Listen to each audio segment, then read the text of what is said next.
আহমদ ইবনে হাম্বল রাহিমাহুল্লাহ রাতের অন্ধকার নামাজ পড়ে তারপরে বাসার দিকে যাচ্ছিলেন। এর মধ্যে দেখলেন যে একটা লোক রাস্তায় পড়ে আছে এবং গোংরাচ্ছে। তিনি মুখের কাছে কান টানে দেখা যাচ্ছে আল্লাহ আল্লাহ আল্লাহ বলছে, কিন্তু মুখ থেকে গন্ধ। তিনি বুঝলেন এই লোক মদ খেয়ে মাতাল হয়ে পড়ে আছে।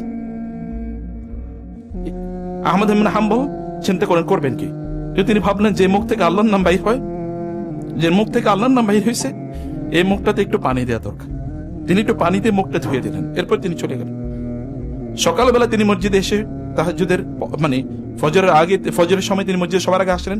এই দেখলেন একটা লোক পাশে বসে কেবল আল্লাহর কাছে কাঁদছে, আল্লাহ মাফ করে দাও, আল্লাহ ভুল করছে মাফ করে দাও। তিনি ভাবলেন কে এই লোক, এত আগে আসলো এভাবে আল্লাহর কাছে কাকুতি মিনতি করে বলে। তিনি একটু তাকিয়ে দেখলেন ওই যে মদখোর ওই লোকটা, ওই যে মদখোর ওই লোকটা, ওই যে মদখোরের মুখে আল্লাহর নাম এসেছিল। আর আহমদ ইবনে হাম্বল ওই যে আল্লাহর নামটাকে সম্মান করেছেন, এই কারণে আল্লাহ সুবহানাহু ওয়া তাআলা এই ব্যক্তিকে হেদায়েত দিয়ে দিয়েছেন, রাতের মধ্যেই হেদায়েত দিয়ে দিয়েছেন। এবং আল্লাহকে নূরি বানিয়ে এনেছে। দেখেন না, আল্লাহর কাছে কাঁদতেছে, আল্লাহ মাফ করে দাও, ভুল করছি। আল্লাহ সুবহানাহু ওয়া তাআলার নাম মানুষকে এরকম করে দেয়। ওয়া ইযা কিলা লাহুম ইত্তাকিল্লাহ আখাযাতুল ইজ্জাতু বিল ইসম ফাহাসবু জাহান্নাম ইযা যুকিরাল্লাহু ওয়াজিলাত কুলুবুহুম। একদল লোকের আত্মাটা, তাদের অন্তরটা এরকম, আল্লাহর নাম উচ্চারণ করলে তাদের অন্তর কেঁপে ওঠে। ইব্রাহিম আলাইহিস সালাম তার সন্তানকে জবাই করার জন্য উৎসর্গ, মানে সন্তানকে জবাই করার জন্য তিনি প্রস্তুতি নিলেন। আল্লাহ তাআলা বলেন ওয়াফাদাইনাহু বিযিবহিন আযীম ক্বাদ সাদ্দাকতা রুইয়া ইন্না কাযালিকা নাজিল মুহসিনিন। হে ইব্রাহিম, তুমি তোমার স্বপ্নকে সত্যে বাস্তবায়ন করেছো, তোমার জবাই করার দরকার নাই, আমি জান্নাত থেকে তার বিনিময়ে অন্য কিছু জবাইয়ের ব্যবস্থা করে দিলাম। এবং তার ঘরে জন্ম নিয়েছে কে? মুহাম্মাদুর রাসূলুল্লাহ সাল্লাল্লাহু আলাইহি ওয়াসাল্লাম। ইসমাঈলের ঘরে জন্ম নিয়েছে মুহাম্মাদুর রাসূলুল্লাহ সাল্লাল্লাহু আলাইহি ওয়াসাল্লাম। প্রিয় ভাইরা বোনেরা, আপনি যখনই বিপদের মধ্যে পড়বেন তখন এরকম বিশাল বড় দিন আপনার সামনে এসে উদিত হয়। অনেক বড় দিন, অনেক বড় আলো আপনার সামনে উপস্থিত হয়। আলো আপনার দরকার। আলো ছাড়া মানুষ বাঁচতে পারে না। যে অঞ্চলে আলো কম, ওই অঞ্চলে মানুষ আত্মহত্যা বেশি করে।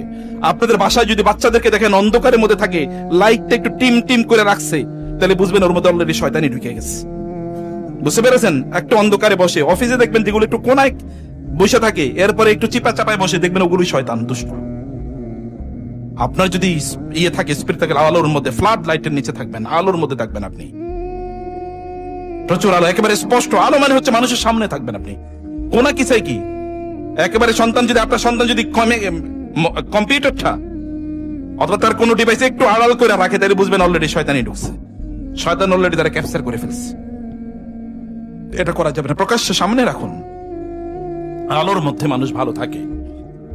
আলো অন্ধকার এর সাথে কি আসে? ক্ষতি আসে। আপনি দেখেন না সূরাতুল ফালাকে আমরা দোয়া করি না, ওমিন শাররি গাসিকিন ইযা ওয়াকাব। গাসিক মানে রাতের ভয়াবহ অন্ধকার, ক্ষতিকর। ইযা ওয়াকাব, যখন সে তার ক্ষতির প্রভাব চারিদিকে বিস্তার করে দেয়, সেখান থেকে আল্লাহর কাছে আশ্রয় চাইতে আল্লাহ সুবহানাহু ওয়া তাআলা আমাদেরকে বলেছেন। প্রিয় ভাইরা, রাতের অন্ধকার বাড়ে শেষের দিকে, এটাকে সুবহে কাযেব বলে আপনারা জানেন। আপনি মনে করছেন কি আলো, কিন্তু আসলে অন্ধকার। তখন অন্ধকার আরো বাড়ে। অন্ধকার রাতের শেষের দিকে বাড়ে, তার মানে আলো একটু পরে, কিছুক্ষণ পরে সুবহে সাদেক হবে। অতএব আপনি যদি অনেক বেশি টেনশনে থাকেন, তাহলে আপনাকে কংগ্রাচুলেশন, আপনার সামনে বড় মুক্তি অপেক্ষা করছে। আপনার যদি গত বছর খারাপ যায় থাকে, তাহলে এই বছর অনেক ভালো যাবে, আপনাকে কংগ্রাচুলেশন, নো প্রবলেম। কেবল আপনাকে আল্লাহ সুবহানাহু ওয়া তাআলা এর প্রতি ঈমান আনতে হবে। আপনার সাথে কেউ যদি বিট্রে করে, আত্মীয়স্বজন, বন্ধু বান্ধব, ভাই বোন, তাইলে মনে রাখবেন ইউসুফ আলাইহিস সালাম ভাই বোনের ষড়যন্ত্র এবং চক্রান্তের পরে সম্রাট হয়েছেন। আপনার যদি চাচা জেঠারা আপনার কাছে বিরোধিতা করে, তাহলে মনে রাখবেন যে চাচা জেঠারা বিরোধিতা করেছে শুআয়ব আলাইহিস সালাম, নূহ আলাইহিস সালামের বিরুদ্ধে, কিন্তু তারা সর্বশ্রেষ্ঠ নবী। আপনি যদি বাবা আপনার বিরোধিতা করে থাকে বা সন্তানরা বিরোধিতা আপনার করে থাকে, তাহলে মনে করবেন ইব্রাহিম আলাইহিস সালামের বাবা তার বিরোধিতা করেছে। তিনি শুধুমাত্র একজন নবী নন, শ্রেষ্ঠতম নবী না, তিনি হচ্ছে মুসলিম উম্মার বাবা। মিল্লাত আবিকুম ইব্রাহিম, তোমাদের জাতির পিতা তিনি। তিনি হুয়া সাম্মাকুমুল মুসলিমিন, তিনি তোমাদের নাম রাখছেন মুসলিম। আমরা মুসলিম, এটা নাম রাখছেন কে? ইব্রাহিম আলাইহিস সালাতু ওয়াস সালাম। আপনি যদি আপনার ঘর থেকে, আপনার এলাকা থেকে বিচ্যুত হয়ে থাকেন, আপনাকে দেশ থেকে তাড়িয়ে দেওয়া হয়েছে, তাহলে মনে রাখবেন এই দেশের মালিক আপনি হবেন। রাসূলুল্লাহ সাল্লাল্লাহু আলাইহি ওয়াসাল্লামকে ওরা দেশ থেকে তাড়িয়ে দিয়েছিল, মদিনায় গিয়ে তিনি হয়েছেন প্রেসিডেন্ট। তার 8 বছর পরে মক্কাবাসীরা তাকে স্বাগত জানিয়েছে, মক্কা তার কাছে আত্মসমর্পণ করেছে। এটা ন্যাচারাল হিস্ট্রি, এরকমই ঘটে। কেবল আপনাকে সত্যপন্থী হওয়া লাগবে, কেবল আপনাকে হকের পথে, সত্যের পথে থাকতে হবে, এতটুকুই। এটা যদি না হয় তাহলে আপনি হবেন না। আমরা তো বলি আমাদের দেশে সবাই জালেম, মাজলুমও জালেম, জালিমও জালেম, সবাই জালেম। জালিম আগে শক্তি থাকার কারণে জুলুম করছে, এখন মাজলুমরা আবার যখন তাদের শক্তি হয়েছে তখন আবার তারা জুলুম করা শুরু করে দিয়েছে। সবই জালেম ঘুরে ফিরে, কারণ ইমান নাই ভিতরে, কারণ ইমান নাই, আখলাক নাই, চরিত্র নাই। এই কারণে আপনি শক্তির অভাবে মাজলুম, শক্তি পাওয়ার পর আপনি নিজেও জালেম। আপনি দেখবেন আপনি ছোটবেলায় মাজলুম ছিলেন এলাকায়, এখন আপনি এলাকায় সবচেয়ে বড় জালেম। ছোটবেলায় আপনি মাজলুম ছিলেন, আপনাকে অনেকে অনেক জুলুম অত্যাচার করছে, এখন আপনি শক্তি টাকা পয়সা হয়েছে, এখন আপনি সবাই ছড়ি ঘুরাইতেছেন। আপনি এরকম আছে কিনা? আমি দেখছি বহুত, আপনারা আমাদের চেয়ে বেশি দেখেছেন, কিন্তু চোখ মেললে এটা দেখতে পাবেন আপনি প্রিয় ভাইরা। এই কারণে একটু ভিতরে এসে, ভিতরে কিন্তু প্রচুর জায়গা আছে, আপনি একটু চেপে চেপে বসবেন, কোনো আওয়াজ করবেন না কাইন্ডলি।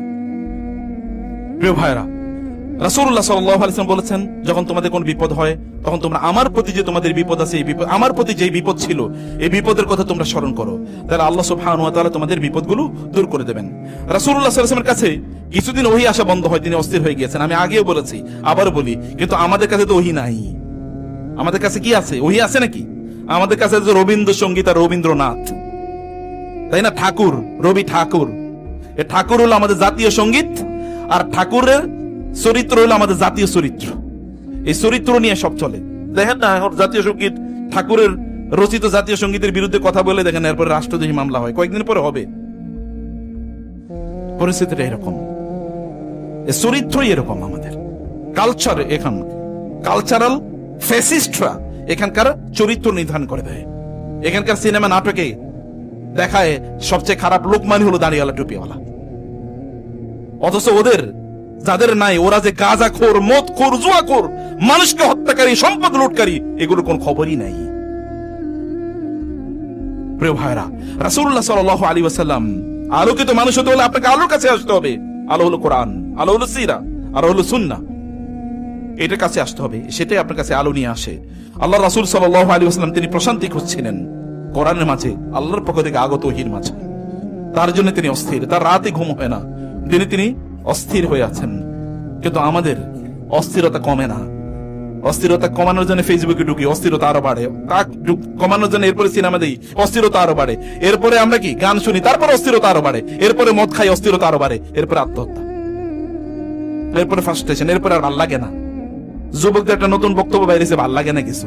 ভাল লাগে না, তোমার ভাল লাগবে কিভাবে মিয়া? তুমি তো ভালো লাগার জায়গায় আসছো নাকি? যারা দিনের পথে আছে দেখো তাদের ভালো লাগা কোথায় আছে। পুরো অস্তিত্ব জুড়ে তাদের পরিতৃপ্তি, প্রশান্তি। প্রশান্তি, সুখ, এটা এমন একটা জিনিস, এটা সাধারণ মানুষের ভাগ্যে জোটে না। এটা একটা অসাধারণ জিনিস, অসাধারণদের ভাগ্যে এটা জোটে, যারা আল্লাহ সুবহানাহু ওয়া তাআলা এর সাথে সম্পর্ক রাখেন।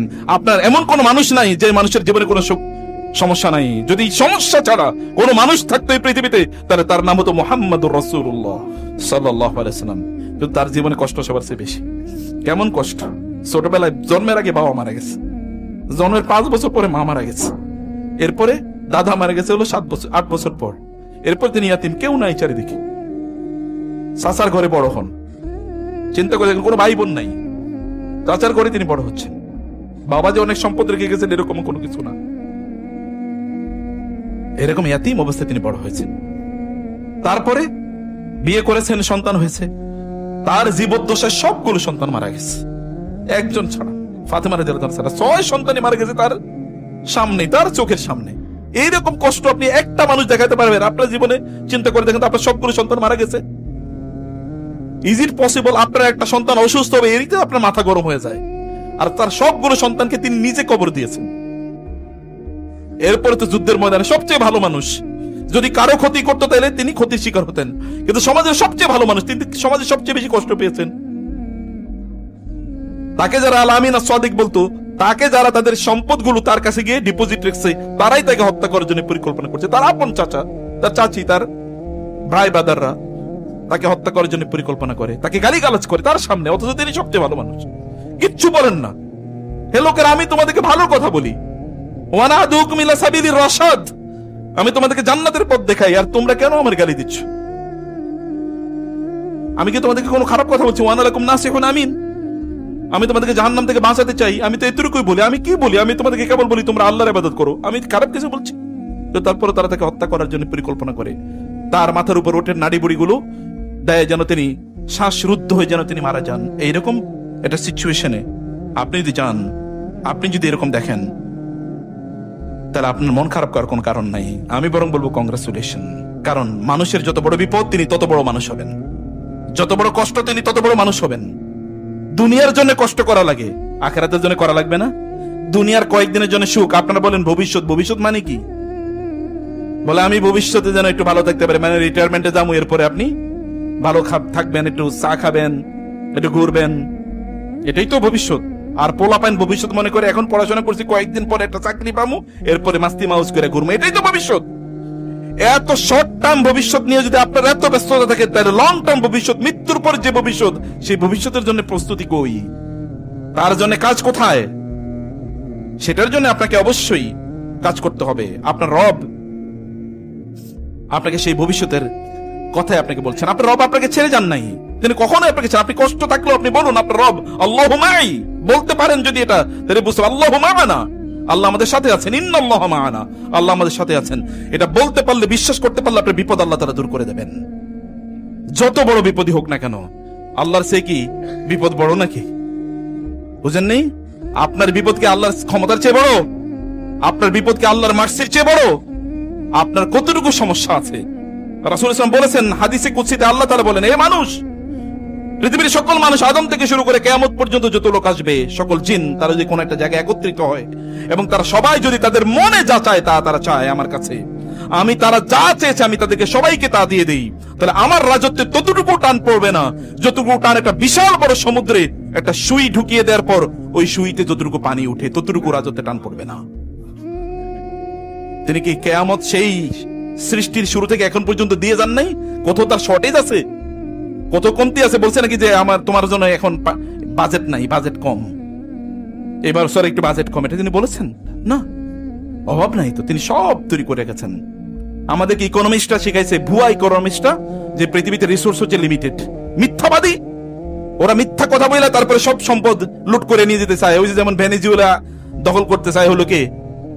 ট্রাম্প, কারণ ওইখানে প্রচুর তেল আছে, পৃথিবীর সবচেয়ে বেশি তেলের ভান্ডার ওইখানে, দখল করতে চায়। এই হচ্ছে লুটেরা। সম্পদ কম, সম্পদ কম দেয় মানে আল্লাহ সুবহানাহু উপর ইনজাস্টিস। আল্লাহ মানুষ তৈরি করছে সম্পদ কম দিয়ে? সম্পদ কম না, ডিস্ট্রিবিউশনে প্রবলেম। একজনের কাছে 1000 কোটি, আরেকজনের কাছে 1 টাকাও নাই, ডিস্ট্রিবিউশনে প্রবলেম। আল্লাহ সুবহানাহু ওয়া তাআলা আপনাকে ছেড়ে যান নাই। তিনি যদি কাফের মুশরিকদেরকে এত বিশাল সাম্রাজ্য দিতে পারে, তাহলে আপনাকে কেন দেবেন না? আপনি নেয়ার মতো উপযুক্ততা অর্জন করেন নাই, উপযুক্ত হন, দেখেন আল্লাহ সুবহানাহু ওয়া তাআলা রাজত্ব আপনাকে দেবেন। মালিকাল মুলক তুতিল মুলকা মান তাশা ওয়া তানজিউল মুলকা মিম্মান তাশা ওয়া তুইজ্জু মান তাশা ওয়া তুযিল্লু। কাফেরকে তিনি দিলে আপনাকে কেন দেবেন না? আপনি তো আরো পাওয়ার যোগ্য, আরো পাওয়ার যোগ্য। তার মানে আপনি তার কাছে সেভাবে চান না, আপনি সেভাবে নিজেকে প্রস্তুত করেন না। আল্লাহ সুবহানাহু ওয়া তাআলা মা ওয়াদ্দাকা রাব্বুকা মা ক্বালা ওয়ালাল আখিরাতু খায়রুল লাকা মিনাল উলা। এখন আপনার বিপদ হলে, বিপদ কিন্তু এই কয়েকদিন পরে দূর হবে, এর পরের জীবনটা আপনার জন্য অনেক কল্যাণকর হবে। আপনার নিজেদের দিকেই তাকিয়ে দেখেন, ছোটবেলায় অনেক কষ্ট ছিল, হতে পারে আপনার বাবা মারা গেছে, কেউ আপনার মাথায় আদর করার মতো ছিল না, কিন্তু দেখেন আল্লাহ তাআলা আপনাকে প্রাচুর্য দিয়েছে। হতে পারে আপনি ছোটবেলায় না খেয়েছিলেন কয়েক বেলা, কিন্তু এখন আপনার খাবারের পড়ে থাকে, খাবারের লোক নাই, এত পরিমাণ দিয়েছেন আল্লাহ। দেন না এরকম? এরকম তো দেন, শুধু আপনার নিজকে আপনি ওই রকম তৈরি করে নিতে হবে। ওয়ালাল আখিরাতু ওয়ালা সাউফা ইউতিকা রাব্বুকা ফাতারদা। আল্লাহ তাআলা তোমাকে এমন দেবেন যে তুমি সন্তুষ্ট হবে। রাসূল সাল্লাল্লাহু আলাইহি ওয়াসাল্লামকে জিবরিল এসে বললেন, আল্লাহ তাআলা আপনাকে এমন একটা কিছু দেবেন যাতে আপনি সন্তুষ্ট হবেন। তা কি? আল্লাহ তাআলা বলেছেন কিয়ামতের দিন আল্লাহ তাআলা আপনাকে শাফাআতের সুযোগ দেবেন। আপনার উম্মার যার ব্যাপারে আপনি সুপারিশ করতে চান, তার ব্যাপারে আল্লাহ তাআলা সুপারিশ কবুল করবেন এবং তাকে আল্লাহ তাআলা ক্ষমা করে দেবেন। কারণ তিনি তো এটাই চেয়েছেন, সায়ুগফারু লি উম্মতি, আমার উম্মতকে ক্ষমা করে দেওয়া হবে। আল্লাহ সুবহানাহু ওয়া তাআলা তাকে এই মর্যাদা প্রদান করেছেন। আলাম ইয়াজিদকা ইয়াতীমান ফাআওয়া, আপনি কি ছোটবেলায় ইতিম ছিলেন না? আমি আপনাকে আশ্রয় দেইনি? আপনাদের ছোটবেলা এরকম ছিল না, দুর্বল, অসহায়, অর্থহীন, সম্পদহীন, বস্ত্রহীন, কিন্তু এখন আল্লাহ আপনাকে দিয়েছেন। ওয়াজাদাকা দাল্লান ফাহাদা, আপনি যদি হেদায়েত পেয়ে থাকেন, আপনি আগে হেদায়েতের পথে ছিলেন না, এখন আপনি হেদায়েত পাওয়ার পরে এরপর অন্যদিকে নিচু চোখে দেখে তো জাহান্নামী, কারণ আপনি জান্নাতুল ফেরদাউসি। এরকম একটা টাইপ মানুষ। দিন প্র্যাকটিস করার পরে তার মধ্যে বিনয় বাড়ে, আর আমাদের চরিত্র হলো দিন প্র্যাকটিস করার পর আমরা অহংকারী হয়ে উঠি, আর কাউরে জান্নাতি মনে করি না। আছে কিনা এরকম? আপনার চারিপাশে দেখবেন নিজেই একমাত্র জান্নাতি আর সবাই জাহান্নামী, এরকম একটা টাইপ। বিনয়ী হতে হয়, বিনয়ী হতে হয়। আল্লাহ অনুগ্রহ করেছেন, আপনি পথ পেতেন না, আপনাকে আল্লাহ পথ দেখিয়ে দিয়েছেন। আপনার মানুষের প্রতি মুখাপেক্ষি ইচ্ছা ছিল, এখন মানুষ আপনার প্রতি মুখাপেক্ষি। প্রিয় ভাই, এই জন্য এখানে আলেমরা যারা আছেন, কেউ যদি আপনাদের কাছে দিন জানতে চায় তাহলে অহংকার দেখায়েন না। বহুত আলেমরা দেখেন না, মাহফিলে, মসজিদে ইত্যাদি গিয়ে তার কথাবার্তা শুনলে মনে হয় যে অহংকারে ফাইটা পড়ে, তার সাথে দেখাই করা যায় না, কথাই বলা যায় না। কি অহংকার! সেলিব্রিটি, সেলফি তোলার জন্য প্রায় টাকা দেওয়া লাগে, এরকম একটা ভাব। কথা বলার জন্য 10-12 দিনের অ্যাপয়েন্টমেন্ট নেওয়া লাগে। দিনই আপনার ব্যস্ততা আছে, দ্যাট ইজ রিয়েল যদি হয় সেটা, কিন্তু ফেক ব্যস্ততা আপনি কেন তৈরি করেন? দাম বাড়ানোর জন্য। দাম আল্লাহর কাছে বাড়ছে কিনা সেটা দেখেন। মানুষের যদি আপনার কাছে প্রয়োজনীয়তা থাকে তাহলে আল্লাহ কৃতজ্ঞতা আদায় করুন যে মানুষকে আল্লাহ তাআলা আপনার মুখাপেক্ষি করেছেন, আপনাকে মানুষের মুখাপেক্ষি করেন নাই।